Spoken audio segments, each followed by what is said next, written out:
Capítulo 28. Irmão. Riste pulou ao ouvir a batida na porta. Dobrou a ponta da página e escondeu o livro debaixo das cobertas da cama. Não sabia ao certo porque sentia a necessidade de escondê-lo. Simplesmente o fez. Não havia muita coisa no quarto. Uma cama pequena com estrutura de madeira. Uma escrivaninha para ler e escrever, adornada com uma única vela. 2 cadeiras de madeira, uma pequena comoda e um tapete de lã. Não havia pinturas, decorações ou ornamentos. Era simples. Para ser sincero, ele não se importava muito. O homem que batera não esperou por um convite para entrar. Nunca esperou. Parecia de idade mediana, com um rosto bastante simples, um queixo forte e cabelos pretos curtos e curtos. Uma túnica negra adornava seus ombros e caía sobre seu corpo. Como de costume, ele carregava uma bandeja de prata coberta com o jantar daquela noite. Cordeiro assado, pelo cheiro. Riste estava lá havia quase 2 semanas, segundo suas contas. Todos os dias fluíam praticamente da mesma maneira.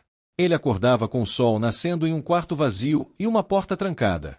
Fazia uma refeição por dia, sempre entregue pelo mesmo homem. Quando precisava se lavar ou se aliviar, fazia isso sob vigilância. Era só isso. Você está bem? A voz do homem era mais firme do que Riste esperava. Havia autoridade nela. Ele pegou Riste desprevenido. Era a primeira vez que ele falava. 2 semanas. Ele lhe trazia o jantar todos os dias durante 2 semanas e nunca dissera uma palavra. Eu estou. Obrigada. Um esboço de sorriso surgiu no rosto do homem ao levantar a tampa da bandeja de prata, revelando 2 pratos de comida. Cordeiro, cenouras, batatas e uma pequena jarra de molho de carne. A comida era assim todas as noites. Era melhor do que em casa. Mas nunca houvera 2 pratos. O homem tirou os pratos da bandeja e colocou-os sobre a mesa, depois colocou a bandeja e a tampa no chão, embaixo da mesa. Pegou a jarra de molho e banhou o prato no líquido marrom de cheiro adocicado. Molho? Ele perguntou. Eminência. Sim, por favor. Riste ainda estava inseguro. Podia ser um truque. Ele não havia sido maltratado enquanto estava lá, mas também não estivera livre para sair. Ninguém havia falado com ele. Riste ficou bravo no início, quando acordou. Não adiantou de nada. Ele mal olhou para ele 2 vezes. Então, decidiu tentar uma abordagem diferente. Um cavalo geralmente reage melhor a uma cenoura do que a um pedaço de pau. Com licença. Por que estou aqui? Onde estão meus amigos? O homem acenou com a mão, chamando Riste. Venha sentar. Vamos conversar. O estômago de Riste roncou. Não era como se ele tivesse muitas opções. Ele vinha tentando fazer aquele homem falar nas últimas semanas. Agora era sua oportunidade. Riste levantou-se da cama e sentou-se na cadeira vazia. A comida tinha um cheiro incrível. Ele tentará não comer nos primeiros dias, mas eles simplesmente substituíram o prato antigo e cheio por um novo. Com o tempo, a fome se tornou insuportável. Se o quisessem morto, poderiam tê-lo feito com facilidade. Não havia necessidade de envenená-lo. Ele olhou para o homem, que mastigava um pedaço de cordeiro. Não havia nada em seu rosto que o destacasse. Com um suspiro interior, Riste pegou os talheres que o homem havia colocado ao lado do prato e juntou-se a ele para jantar. O sabor era tão bom quanto o cheiro. Você está em Al-Nazla, disse o homem do nada, como se estivessem em uma conversa fluida. Na embaixada do Círculo dos Magos no palácio, para ser mais exato. O garfo de Riste caiu no chão, tilintando na bandeja de prata sob a mesa. Eu estou em Loria. Sua mente a 1000 por hora. Não posso estar.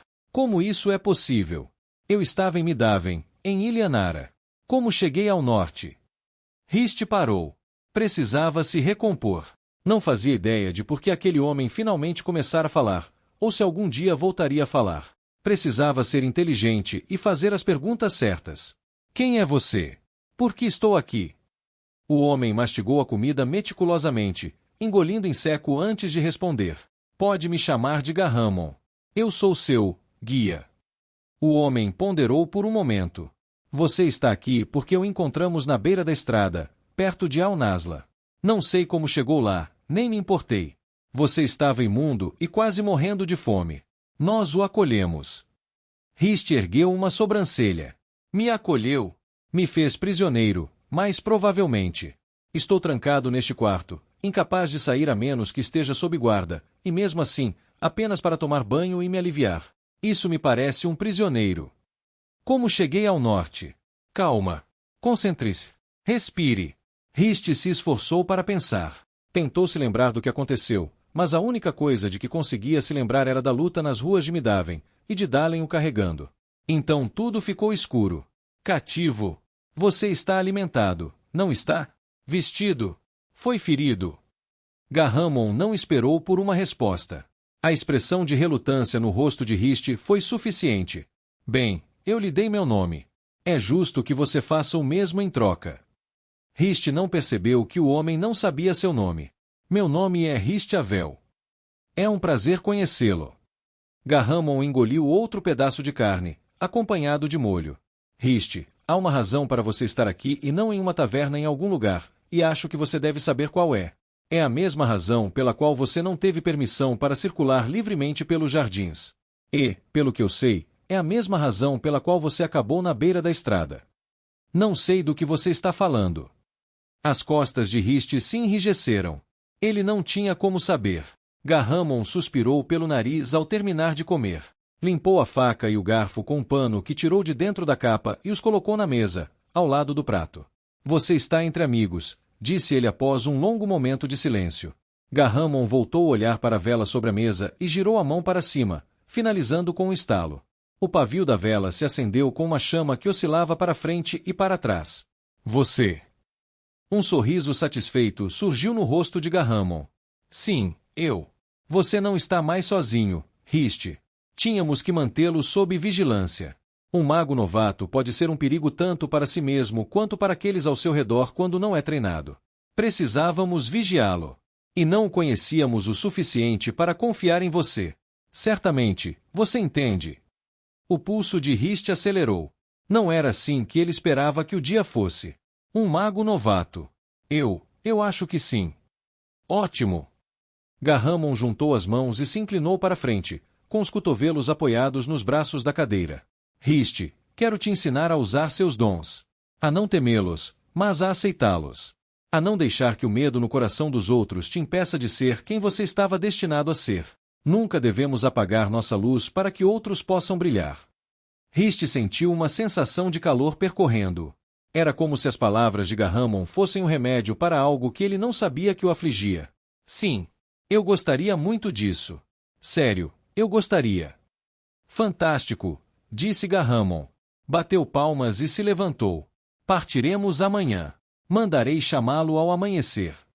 Garramon virou-se para a porta.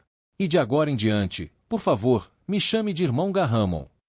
Sim, irmão Garramon, disse Riste, com um toque de hesitação na voz. Irmão Garramon. Sim, iniciado. O que é?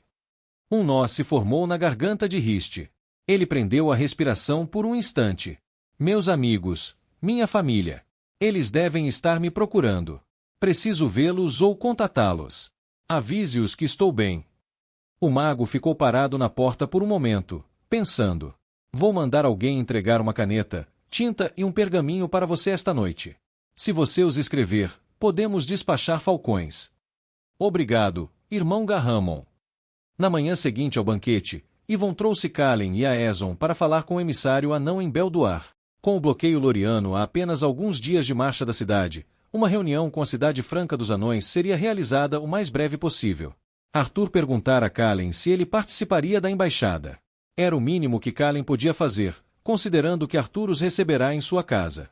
Kalen não tinha certeza do que esperar, mas ficou definitivamente surpreso ao descobrir que Oleg Merlin era, de fato, um humano, e não um anão. Era um homem corpulento, com um pouco de barriga, cabeça calva e barba curta.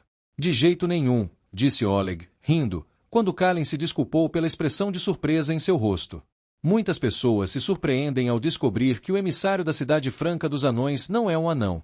Os anões das montanhas Lodar não sobem à superfície há centenas de anos, então eu cuido dos interesses deles aqui em cima. Oleg se levantou de trás da mesa e ajeitou a camisa de linho amassada. Posso dizer que é uma honra conhecê-lo, Kalen Brier. A notícia se espalhou por esta cidade desde a sua chegada ontem de manhã. Eu estava ansioso pela oportunidade de conhecê-lo, Undralade. Agora, Oleg, não fique enchendo a cabeça do garoto, disse Ivan, seu comportamento amigável dando lugar a um tom autoritário. Sim. Com licença, Lord Arnel, disse Oleg, erguendo as mãos em sinal de desculpas. De jeito nenhum, respondeu Ivan. Então, você já enviou um recado à Propriedade Franca para marcar o encontro e informá-los da chegada dos Draleide? Ainda não, meu senhor. Estava esperando notícias do rei, mas posso enviar um mensageiro imediatamente, se assim o desejar. Sim, respondeu Ivan, erguendo a sobrancelha.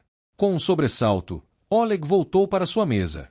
Puxou uma folha de pergaminho em branco de uma pilha atrás de si e um tinteiro e uma caneta de uma gaveta à sua esquerda.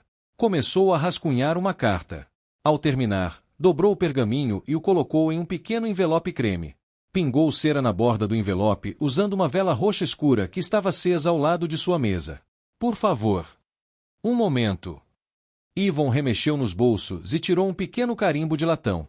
Pressionou na cera que esfriava, deixando a impressão de um machado e uma espada cruzados com uma montanha ao fundo. Era o mesmo emblema que adornava os estandartes no pátio e no grande salão. Obrigado, meu senhor, disse Oleg. Ele pegou o envelope e o guardou no bolso do casaco. Pensando bem, acho que vou entregar isso eu mesmo. Isso deve despertar o desejo por uma resposta rápida. O senhor mesmo sabe como a propriedade funciona. Vou voltar daqui a pelo menos uma semana, mais ou menos, mas vou me apressar o máximo possível. Certifique-se de fazer isso, Oleg. O rei estará observando isso de perto. O homem corpulento assentiu e pegou uma sacola atrás da cadeira. Vou embora agora, meu senhor. Se me der licença. Kallen, Ivan e Aeson seguiram Oleg para fora da sala. Ele balançou a mochila à sua frente, vasculhando-a enquanto corria pelo corredor a toda velocidade. Na pressa, Oleg chutou o pé estendido de uma mesa baixa, quase caindo em espiral no chão, mas se recuperou no último instante. Homem estranho, comentou Aeson. É verdade, disse Ivan, mas ele é um bom homem.